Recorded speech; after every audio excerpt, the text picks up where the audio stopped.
রহিম। আসসালামু আলাইকুম। আমি রিনা সালমা, বিভাগীয় প্রধান, কারস্থ অর্থনীতি বিভাগ, ঝাউডাঙ্গা কলেজ, সাতক্ষীরা। প্রিয় শিক্ষার্থীরা, আশা করছি তোমরা সকলে ভালো আছো। আজ আমরা দ্বিতীয় বর্ষের দ্বিতীয় পত্রের পঞ্চম অধ্যায় থেকে শিশুর ক্রমবিকাশ থেকে আলোচনা করব। গত ক্লাসে আমরা বর্ধনের বিকাশ সম্পর্কে জেনেছিলাম। আজকে আমরা বিকাশের নীতি সম্পর্কে আলোচনা করব।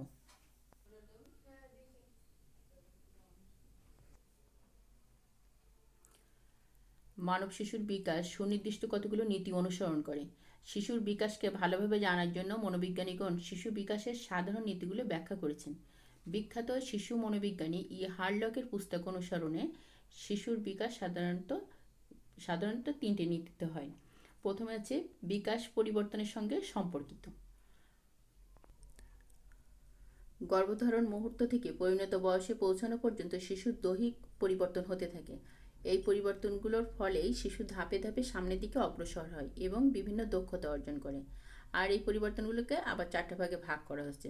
প্রথমে আছে আকারের পরিবর্তন। বয়স বৃদ্ধির সাথে সাথে শিশুর ওজন ও উচ্চতায় বাড়ে।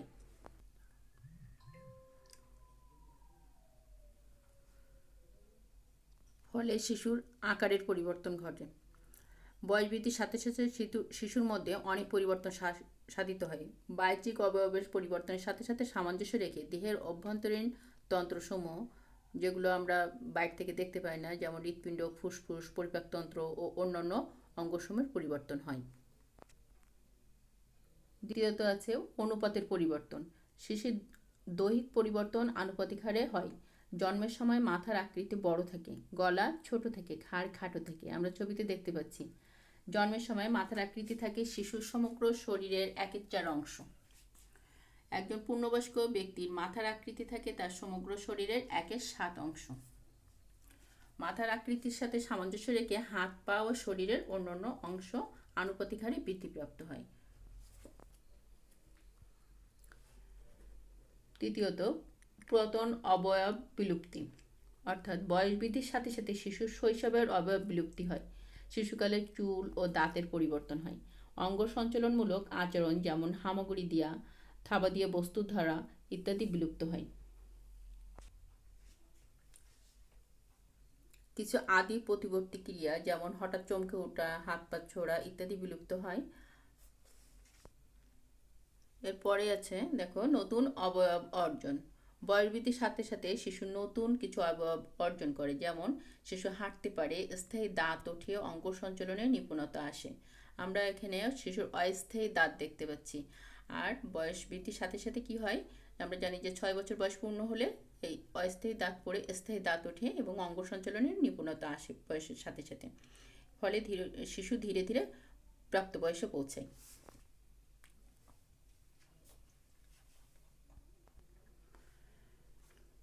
শিশু বিকাশের দ্বিতীয় নীতি, পরবর্তী বিকাশের চেয়ে শৈশবের বিকাশ অনেক সংকটময়। শৈশবের অভিজ্ঞতায় মানুষের ব্যক্তিত্বের উন্মেষ ঘটায়। আমরা একটা কথাই বলা হয়, তোমরা খুব ভালোভাবে জানো, যে ঘুমিয়ে আছে শিশুর পিতা সব শিশুদের অন্তরে, তাই না? তাহলে শৈশবই শিশুর পরবর্তী জীবনের মূল ভিত্তি। আর শৈশবের অনুকূল শারীরিক, মানসিক, সামাজিক, আবেগীয় ও নৈতিকতার বিকাশ শিশুর পরবর্তী জীবনকে সাফল্যমণ্ডিত করে। শৈশবের সুষ্ঠু পরিবেশ, সুখের অনুভূতি, উদ্দীপনা, স্নেহ, মমতা শিশুর সুষ্ঠু বিকাশের জন্য খুবই গুরুত্বপূর্ণ। যে সকল শিশু শৈশবে অবহেলা ও অনাদরে লালিত হয়, সুষ্ঠু পরিবেশ থেকে বঞ্চিত হয়, তাদের শারীরিক, মানসিক, সামাজিক, আবেগীয় বিকাশের ভিত্তি দুর্বল থাকে। ফলে তাদের শৈশব পরবর্তী বিকাশও বাধাগ্রস্ত হয়। অন্যদিকে যে সকল শিশু শৈশবে সঠিক যত্ন ও সঠিক পরিবেশ পায়, তাদের পরবর্তী বিকাশ সুষ্ঠু হয়। বিকাশের তৃতীয় নীতি, বিকাশ পরিপক্কতা ও শিখনের ফলস্বরূপ। পরিপক্কতা হচ্ছে মানুষের অন্তর্নিহিত বৈশিষ্ট্যের উন্মোচন, অর্থাৎ শিশু যে সকল সম্ভাবনা নিয়ে জন্মগ্রহণ করে, পরিপক্কতা লাভের সাথে সাথে তার বিকাশ ঘটতে থাকে। পরিপক্কতা সম্পর্কে শিশু বিজ্ঞানী জেসাল বলেছেন, it is the net some of the gain effects operating in a self limited life cycle. অর্থাৎ পরিপক্কতা হচ্ছে একটি নির্দিষ্ট জীবনচক্রের মধ্যে বংশগতির প্রভাবের যোগফল। শিশু পরিপক্কতা দুইভাবে অর্জন করে, যেমন ফাইলোজেনেটিক ফাংশনস। যে দক্ষতা বা কৌশলগুলো শিশুর মধ্যে সক্রিয়ভাবে আসে তা হচ্ছে ফাইলোজেনেটিক ফাংশনস, অর্থাৎ হামাগুড়ি দেয়া, হাঁটা, বস্তু ধরা ইত্যাদি এই আচরণগুলোর জন্য কোনো প্রচেষ্টা বা প্রশিক্ষণের প্রয়োজন হয় না, বয়সের সাথে সাথে অর্জিত হয়। অর্থাৎ পরিপক্কতা আসলে সে নিজে এগুলো করতে পারে, হাঁটতে পারে, হামাগুড়ি দিতে পারে, কোনো বস্তু ধরতে পারে, এর জন্য কাউকে শিখিয়ে দেওয়া লাগে না। পরে হচ্ছে অন্টোজেনেটিক ফাংশনস। যে সকল দক্ষতা বা কৌশল অর্জন করতে প্রশিক্ষণের প্রয়োজন হয় সেগুলো অন্টোজেনেটিক ফাংশনস বলা হয়। যেমন সাঁতার কাটা, সাইকেল চালানো ইত্যাদি। তোমরা ছোটোবেলায় সাঁতার কাটছো, সাইকেল চালাচ্ছে, এগুলো মনে করলে বুঝতে পারবে যে এগুলো কারো না কারো কাছ থেকে শিখতে হয়েছে, অর্থাৎ নিজে নিজে কিন্তু শিখতে পারোনি। এখানে শিখনের প্রয়োজন ছিল, শিখনের মাধ্যমে এগুলো অর্জন করতে পারছো। শিক্ষণ হচ্ছে আচরণের পরিবর্তন। পরিপক্কতা বয়স বৃদ্ধির সাথে সাথে এলেও এর সুষ্ঠু বিকাশের জন্য দরকার শিখন। মর্গানের মতে learning is a relatively a permanent change in behaviour that is the result of past experience. অর্থাৎ শিক্ষণ আপেক্ষিকভাবে আচরণের একটি স্থায়ী পরিবর্তন যা অতীতের অভিজ্ঞতার ফলস্বরূপ। একই সাথে লক বলছেন যে একটি শিশু যখন জন্মগ্রহণ করে তখন তার মনটা একটা সাদা কাগজের মতো থাকে। সেই অবস্থা থেকে সময়ের সাথে সাথে অনুশীলন ও চর্চার মাধ্যমে বিভিন্ন বিষয় শিশু আয়ত্ত করে। 3টি পদ্ধতির মাধ্যমে শিশু শিক্ষা গ্রহণ করে। শিক্ষণের একটি বিশেষ পদ্ধতি হচ্ছে অনুকরণ। শিশু অন্যকে অনুকরণ করে, যেমন মা শিশুটির সাথে যেরূপ আচরণ করেন শিশুটিও তার পুতুলের সাথে সেরূপ আচরণ করেন। এরপরে আছে শনাক্তকরণ। শিশুরা নিজেদের শনাক্ত করে। মেয়ে শিশুরা সাধারণত মা বা মেয়েদের শনাক্ত করে, আর ছেলে শিশুরা বাবা বা অন্য ছেলেদের শনাক্ত করে। আর শিশুরা যাকে শনাক্ত করে তার আচরণ এবং মূল্যবোধকে নিজের মধ্যে ধারণ করে, অর্থাৎ তার মতো করে বড় হতে চেষ্টা করে, তার মতো করে চলাফেরা করতে তারা পছন্দ করে। এরপরে হচ্ছে প্রশিক্ষণ। প্রশিক্ষণের মাধ্যমে একটা শিক্ষণ হয়, সেটা হচ্ছে প্রশিক্ষণের মাধ্যমে শিশুর আচরণের পরিবর্তন ঘটে, ফলে শিশুর শিক্ষণ যথার্থ হয়। যেমন সাঁতার কাটা, সাইকেল চালানো, লেখাপড়া করা,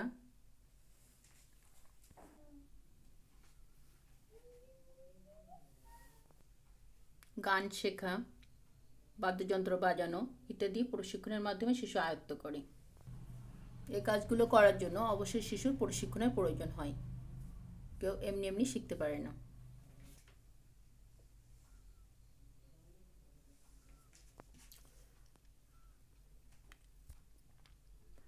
শিক্ষণের জন্য প্রস্তুতির গুরুত্ব।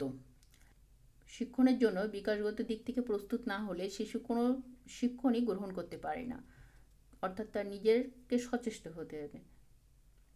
যে সকল শিশু প্রশিক্ষণের জন্য প্রস্তুত নয় তাদের ক্ষেত্রে শিক্ষণ কার্যক্রম সময়ের অপচয় মাত্র। যেমন শিশু যখন পেন্সিল ধরতে পারবে তখনই তাকে লেখা শেখানো যাবে, তার আগে যদি চেষ্টা করা হয় তাহলে কিন্তু সেটা ব্যর্থ হবে। মনোবিজ্ঞানী হ্যাভিংহার্স বলেছেন পরিপক্কতাই হলো টিচেবল মোমেন্ট বা শিক্ষা দেওয়ার উপযুক্ত সময়। শিশুর পরিপক্কতা অনুযায়ী শিক্ষার ব্যবস্থা না করলে সে শিক্ষণ শিশু আয়ত্ত করতে পারে না, ফলে সময়ের অপচয় হয় এবং শিশুর জন্য তা কোনো মঙ্গল বয়ে আনে না। তো শিক্ষণের প্রতিক্রিয়া। শিশুর মাতৃগর্ভকালীন বিকাশে পরিপক্কতায় প্রধান। পরিপক্কতা ও শিক্ষণ পরস্পর ঘনিষ্ঠ সম্পর্কযুক্ত এবং একে অপরের পরিপূরক। তবে কতগুলো বিষয় পরিপক্কতা এবং শিক্ষণের আন্তঃসম্পর্ককে প্রভাবিত করে, যেমন শিশুর আগ্রহ, প্রচেষ্টা, অনুশীলন, উদ্দীপনা, পর্যাপ্ত সময়।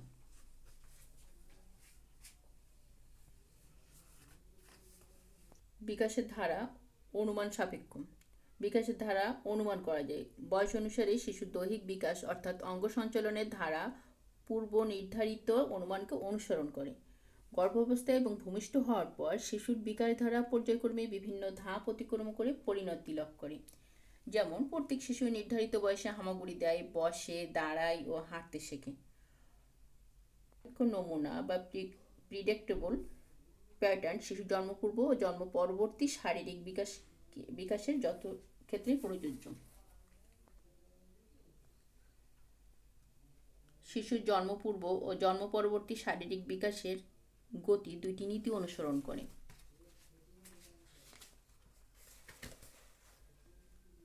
প্রথমটি হচ্ছে সিফালো-কৌডাল ল। বিকাশের ধারা মাথা থেকে ক্রমশ পায়ের দিকে অগ্রসর হয়। যেমন ভ্রূণ অবস্থায় ও জন্মের পর শিশুর দেহের তুলনায় মাথা ও কপাল বড় থাকে। পরবর্তীকালে মাথার বৃদ্ধির সাথে সাথে সামঞ্জস্য রেখে দেহ ও পায়ের বৃদ্ধি ঘটে। দেহের বর্ধন মাথা থেকে শুরু হয় গঠন ও বর্ধন মাথা থেকে শুরু হয়, তারপর দেহ এবং শেষে পায়ের দিকে অগ্রসর হয়। অর্থাৎ মাথার থেকে শুরু হয়ে শরীরের অন্য অঙ্গ প্রত্যঙ্গের দিকে সেটা ধাবিত হয়। প্রক্সিমোডিস্টাল ল, এই নীতি অনুসারে বিকাশ কাছ থেকে দূরে হয়, অর্থাৎ দেহের কেন্দ্র থেকে দূরবর্তী অংশে সম্প্রসারিত হয়। যেমন শিশু প্রথমে মাথা, চোখ, ঘাড়ে নিয়ন্ত্রণ করে। আমরা দেখছি ছবিতে ঘাড় ঘোরাতে পারছে শিশুটা। তারপর বাহু, কনুই এবং আঙ্গুলে নিয়ন্ত্রণ করতে পারে। এখানে ছবি লক্ষ্য করলে দেখতে পাবা সে তার বাহুর উপর ভর করে আছে। বিকাশের নমুনায় অনুমেয় বৈশিষ্ট্য বিদ্যমান। বিকাশের নমুনায় সাদৃশ্য আছে, যেমন সকল শিশু বিকাশ ধারার মধ্যে সাদৃশ্য রয়েছে। সকল শিশু মায়ের গর্ভে বিকাশ লাভ করার পর জন্মগ্রহণ করে। আর জন্মের পর বিকাশের ক্ষেত্রে শিশু প্রথমে উপুড় হয়, পরে হামাগুড়ি দেয়, তারপর বসতে শেখে, এরপর দাঁড়াতে ও হাঁটতে শেখে। সুস্থ শিশুর ক্ষেত্রে বিকাশের কোনো অবস্থায় এর ব্যতিক্রম ঘটে না, যেটা আমরা এর আগে বর্ধন ও বিকাশের মধ্যে ছবির মাধ্যমে দেখতে পেয়েছি। তবে অপরিণত শিশু জন্মগ্রহণ করলে প্রথমে বিকাশের ধারা মন্থর থেকে অর্থাৎ ধীর গতিতে হয়, কারণ অপরিণত শিশু দুর্বল থেকে পরে দুর্বলতা কাটিয়ে ওঠার পর স্বাভাবিক শিশুর মতোই তার বিকাশ ধারা চলতে থাকে। অর্থাৎ বয়সের সাথে সাথে তার সব কাজগুলো সে পরপর করতে পারে। বিকাশের ধারা সবসময় সাধারণ থেকে বিশেষ দিকে যায়।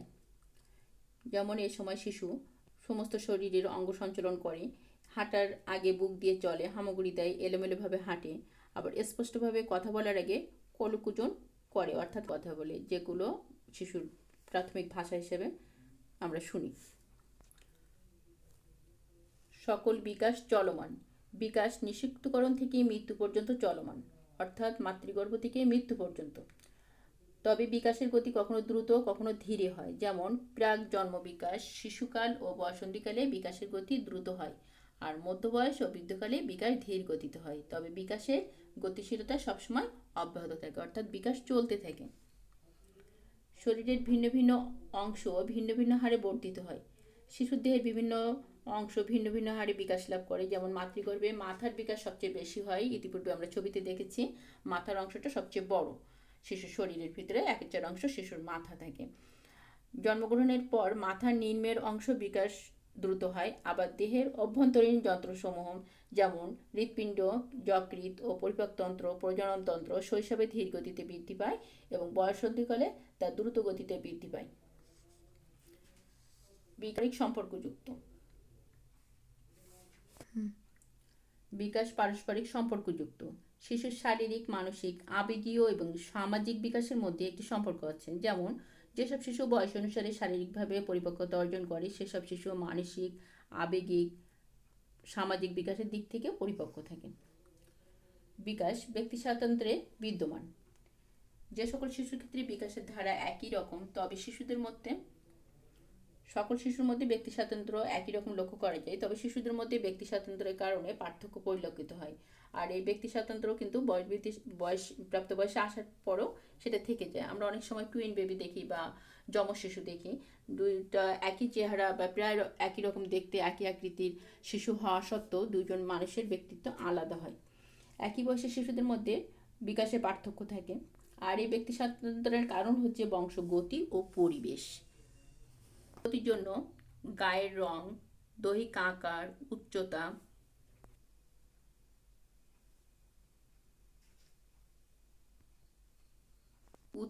চেহারা, চুল ইত্যাদি ক্ষেত্রে একজনের সাথে অন্যজনের পার্থক্য পরিলক্ষিত হয়। উন্নত পরিবেশ শিশুর বিকাশকে ত্বরান্বিত করে। আবার পরিবেশ যদি উন্নত না হয়, তাহলে শিশুর বিকাশ বাধাগ্রস্ত হয়। অর্থাৎ বংশগতি থেকে শিশু যে গুণ লাভ করে, পরিবেশের প্রভাবেই তা বিকশিত হয়। বিকাশের নমুনায় কতগুলো ধাপ বা পর্যায় আছে। মাতৃগর্ভ থেকে বার্ধক্য পর্যন্ত জীবন পরিক্রমায় মানুষকে বিকাশের অনেকগুলো স্তর বা ধাপ অতিক্রম করতে হয়। এই প্রত্যেকটি ধাপের নিজস্ব বৈশিষ্ট্য ও বিকাশমূলক কার্যক্রম রয়েছে। বিকাশ মনোবিজ্ঞানীরা মানুষের জীবন পরিক্রমাকে নিম্নলিখিত কয়েকটা পর্যায়ে ভাগ করেছেন। আমরা ছবিতে সেই পর্যায় বা ছকটা দেখব। এই ছকটি বইতে দেখতে পাচ্ছ। এখানে মানুষের জীবনের জন্ম মুহূর্ত থেকে মৃত্যু পর্যন্ত বয়স সীমাকে ভাগ করা হয়েছে বিভিন্ন বয়সে, অর্থাৎ যেমন প্রাক জন্ম পর্যায়ে এখানে বলা হচ্ছে নিশ্চিতকরণ থেকে জন্মগ্রহণ এর পূর্ব পর্যন্ত, অর্থাৎ 280 দিন। এরপরে আছে শিশুকাল, ভূমিষ্ঠ হওয়ার পর থেকে 2 বছর পর্যন্ত। এভাবে করে প্রত্যেকটা মিলিয়ে নিলে বুঝতে পারবা খুব সহজে।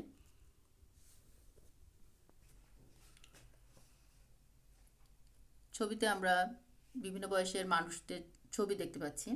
আচ্ছা, এখন যদি তোমাদের কাছে প্রশ্ন করা হয় যে তোমরা বয়সন্ধিকালের মানে তোমরা তোমাদের বয়স সীমার কোন স্তরে আছো, তাহলে তোমরা নিজেরাই ছক দেখে বলতে পারবে, ছকটা ভালোভাবে পড়লে বলতে পারবে তোমরা আছো কিন্তু বয়সন্ধিকালে, অর্থাৎ এখানে 15 থেকে 18 বছরের মধ্যে, অর্থাৎ বয়সন্ধিকালের শেষ পর্যায় বা তরুণ বয়স বলা হয় যেটাকে। বিকাশের প্রতিটি পর্যায়ে সামাজিক প্রত্যাশা থাকে। বিকাশের প্রত্যেকটি পর্যায়ে সমাজ শিশুর কাছে কিছু প্রত্যাশা করে। মনোবিজ্ঞানী হ্যাবিংহার্স বিভিন্ন বয়সী শিশুদের দক্ষতা এবং যোগ্যতা অর্জনকে ওই বয়সের বিকাশমূলক কার্যক্রম হিসেবে উল্লেখ করেছেন। বিকাশমূলক কার্যক্রমকে তিনটি বিষয়ে সমানে অর্জিত হয় বলেছেন। প্রথমে আছে ফিজিক্যাল ম্যাচুরেশন। কিছু বিকাশমূলক কার্যক্রম দৈহিক পরিপক্কতা অর্জনের ফলস্বরূপ, যেমন বয়সের সাথে সাথে শিশু বসতে পারে, হাঁটতে পারে।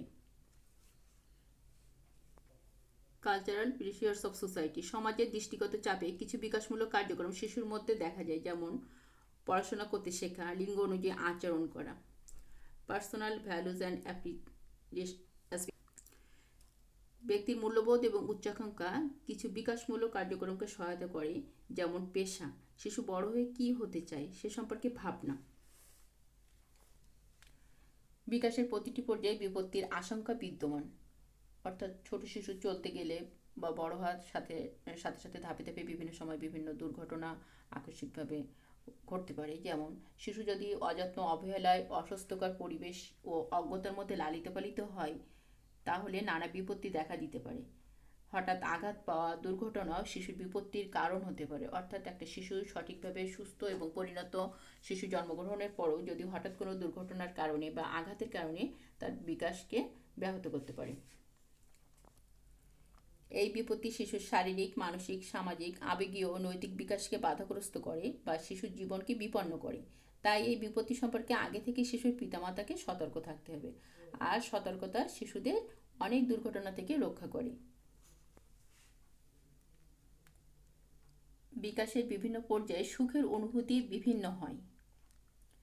সুখ শিশুর সাফল্যের ভিত তৈরি করে। শৈশবকাল হচ্ছে জীবনের সবচেয়ে সুখময় সময়। তাই শৈশবকালে যেসব শিশু সুখের অনুভূতি থাকে তারাই প্রাপ্তবয়স্কে ভালো অভিযোজন করতে পারে। তবে সুখকে সংজ্ঞায়িত করা বেশ কঠিন। সুখ একটি আপেক্ষিক বিষয়। আমরা জানি কেউ আনন্দকে কেউ প্রত্যাশা অনুযায়ী ভালো ব্যবহার বা তৃপ্তিদায়ক অনুভূতিকেই সুখের প্রতিশব্দ হিসেবে ব্যবহার করে। যেসব শিশু অপ্রত্যাশিত ও যেসব শিশু অযত্ন, অবহেলার মধ্যে বড় হয় সেসব শিশু অসুখী হয়। আবার যেসব শিশু শৈশবকালে কঠোরতার মধ্যে বড় হয় সেসব শিশু হতাশায় ভোগে। এই বয়সের যেসব শিশু দিনের অধিকাংশ সময় খেলার মাঠে বা বাড়ির পরিবেশে বড় হয় তারা সুখী হয়। পরিবারের অনুকূল পরিবেশ, স্বাধীনতার সাথে শৃঙ্খলা, স্নেহ, মমতা শিশুকে সুখী করে। অন্যদিকে পরিবারের বিশৃঙ্খল পরিবেশ শিশুর প্রতি অবহেলা, ঘৃণা, প্রত্যাখ্যান শিশুর মধ্যে ক্ষোভ, ক্রোধ, ভীতি ও হতাশা সৃষ্টি করে। ফলে শিশু অসুখী হয়। শিশুর জীবনে সুখ একটি গুরুত্বপূর্ণ বিষয়।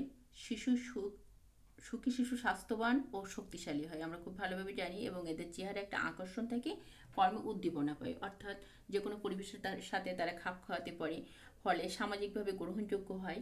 আর সুখ শিশুর মধ্যে সুঅভ্যাস গঠন করে। শিশুর প্রতিবর্তী ক্রিয়াসমূহ আমরা জানি, ভূমিষ্ঠ হওয়া থেকে 2 মাস সময় হচ্ছে নবজাতক কাল। এ সময় জন্মগ্রহণের পর নবজাতকের বিকাশের মাত্রা ও সক্রিয়তা নির্ণয় এবং নবজাতকের বিশেষ যত্নের প্রয়োজন আছে কিনা সে সম্পর্কে নিশ্চিত হওয়ার জন্য চিকিৎসকরা সদ্যজাত শিশুর প্রতিবর্তী ক্রিয়া অর্থাৎ রিফ্লেক্স নিয়মিত পরীক্ষা করেন। কার্যকারিতার দিক থেকে প্রতিবর্তী ক্রিয়া 2 ধরনের হয়, যেমন অস্তিত্ব ও জীবন রক্ষাকারী প্রতিবর্তী ক্রিয়া। এই প্রতিবর্তী ক্রিয়াগুলো স্থায়ী এবং পুনরাবৃত্তিমূলক। যেমন বলা হচ্ছে নিঃশ্বাস প্রশ্বাস, ভূমিষ্ঠ হওয়ার পরপরই সদ্যজাত শিশু বাতাস থেকে অক্সিজেন গ্রহণ করে এবং কার্বন ডাইঅক্সাইড ত্যাগ করে, সেটার চিকিৎসকরা পরীক্ষা করে দেখেন সেটা সঠিক আছে কিনা। চোখের পাতা খোলা ও বন্ধ করা। আলো ও ধুলাবালি থেকে চোখকে রক্ষার জন্য জন্ম থেকেই স্থায়ী এই ক্ষমতা নিয়ে নবজাতক ভূমিষ্ঠ হয়।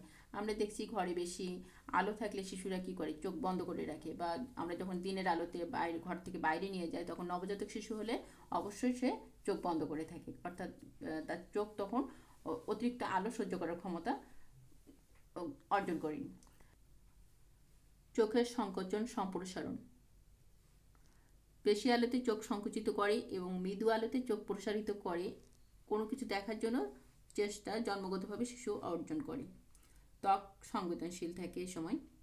গালে স্পর্শ করা মাত্র সে মাথা ঘোরায়, ঠোঁট স্পর্শ করা মাত্র হাঁ করে এবং পায়ের পাতা স্পর্শ করলে পা সরিয়ে নেয়। চোষার প্রবণতা লক্ষ্য করা যায়। মায়ের দুধ চুষে খেতে পারে, মুখের কাছে যে কোনো জিনিস আনলে শিশু চুষতে থাকে। এবং চোষার পরে গিলে ফেলা একটা সহজাত প্রতিক্রিয়া। আদি প্রতিবর্তী ক্রিয়া। কতগুলো প্রতিবর্তী ক্রিয়া জন্মগ্রহণের পরপরই দেখা যায় এবং বয়স বাড়ার সাথে সাথে দৈহিক নিয়ন্ত্রণ ক্ষমতা অর্জিত হওয়ার পর আস্তে আস্তে বিলুপ্ত হয়। যেমন পায়ের আঙ্গুল সম্প্রসারণ। নবজাতকের পায়ে স্পর্শ করলে সে আঙ্গুল সম্প্রসারণ করে। সাধারণত 8 মাস থেকে 1 বছরের মধ্যে এই ক্রিয়ার বিলুপ্তি ঘটে।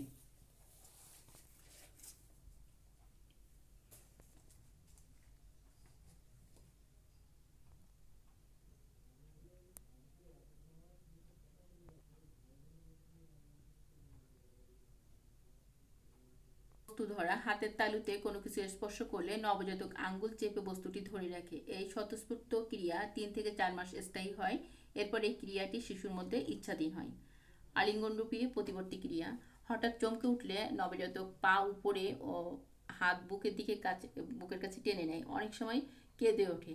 এই ক্রিয়া 6 থেকে 7 মাস পর আবার বিলুপ্ত হয়ে যায়। পানির সংস্পর্শে এলে নবজাতক হাত পা ছড়ে এবং দীর্ঘ সময় শ্বাস ধরে রাখে। জন্ম পরবর্তী 6 মাসের মধ্যে এই ক্রিয়া হ্রাস পায়। পদাচরণ প্রতিবর্তী ক্রিয়া। উঁচু করে ধরলে নবজাতক এমনভাবে পা রাখে মনে হয় যে সমতল স্থানে পা রাখছে। হাসি আছে দেখো। শিশু জন্ম পরবর্তী সময় জাগ্রত, হালকা ঘুম বা পুরো ঘুম অবস্থায় নবজাতক বেশ কিছুদিন মুখভাব ফুটিয়ে তুলতে সক্ষম। এর মধ্যে হাসি অন্যতম। মস্তিষ্কে অভ্যন্তরীণ স্নায়বিক উদ্দীপনা ও প্রবাহের ফলে এই হাসির উৎপত্তি।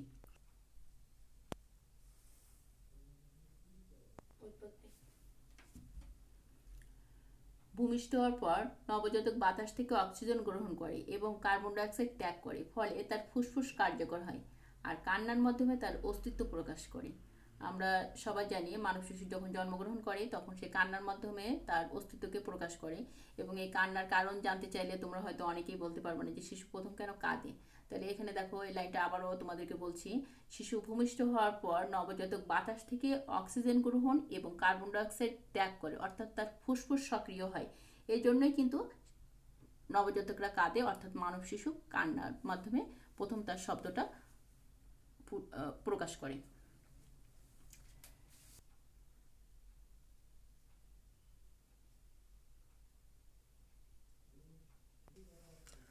তা আমরা আজকের আলোচনা থেকে শিশুর বিকাশী নীতিগুলো সম্পর্কে জানলাম।